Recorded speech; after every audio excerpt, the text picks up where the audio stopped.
Hello Midway wool friends, I am here to show you the freezer paper method when doing wool applique. So let's get started.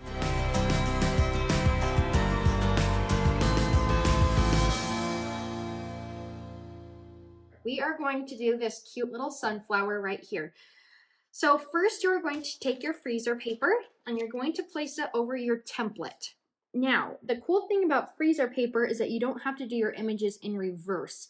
So as you can see with this cute picture that we're doing, it is already kind of in reverse because it's a symmetrical. So we don't have to worry about that. But if you are doing a design that a bird is facing a certain way or there's words or letters, make sure that you do, it's okay. It's okay that you just trace it right on. You don't have to mirror it. So you're going to take the shiny side of your freezer paper and stick it directly over your template and give it a nice little trace on the smooth side. I'm not using anything special. I am just using a regular old pen. You can use a pencil, it doesn't matter.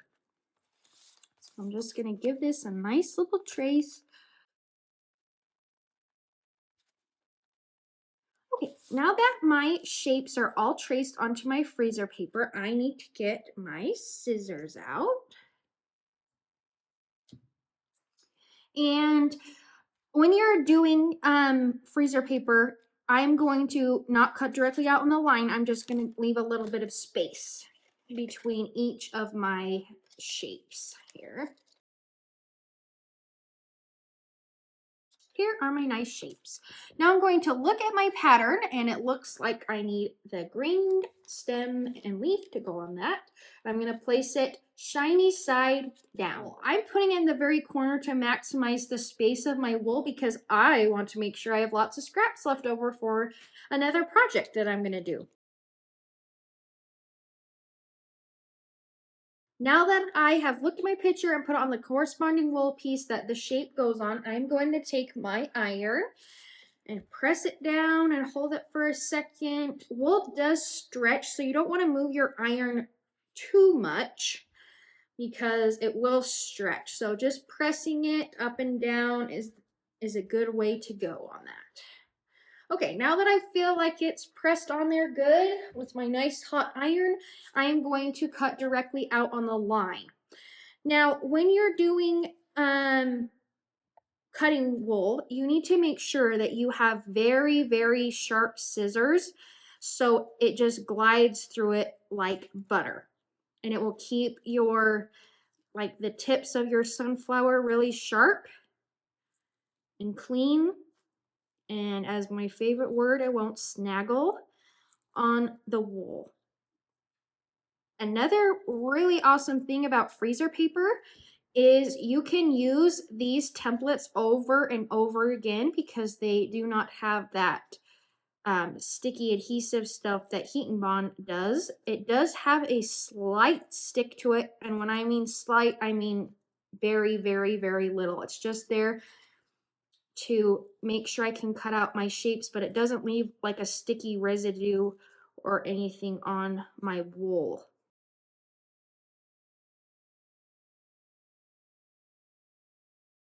Okay, now that my shapes are now all cut out directly on the line, I am going to take this freezer paper off. And again, like I said, there's no sticky weird residue. It's all fine, and I can use this template over and over again. So that's really nice if I wanted to make multiple sunflowers. All right. On Midway Wool Patterns, there is a template guide, usually on where to place your shapes directly, but because this is just a very simple design, I'm just going to look at my sunflower and place it to the best of my ability where I like it. Okay, that looks good to me, nice and centered. And now I'm going to use my iron and give it a little go, which doesn't really do anything except for kind of get it there. But now I'm going to take pins. So when you're doing freezer paper, to make sure it doesn't move or wiggle anywhere, you're going to use tiny little applique pins to place your shapes. Now, I hate it when things move around. So I am going to make sure that I put lots of pins on because I really, really don't like it when my shapes move.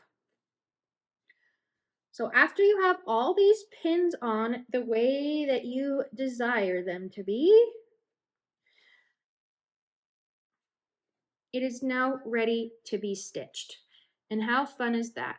One advantage of using freezer paper is that the wool doesn't lose its loft. And what I mean by that is a lot of projects that you see around will have a poofy look to them. And it's not because, well, there could be stuffing behind it, but I would say 90% of the time, maybe even 99% of the time, that there's no stuffing behind the wool shapes.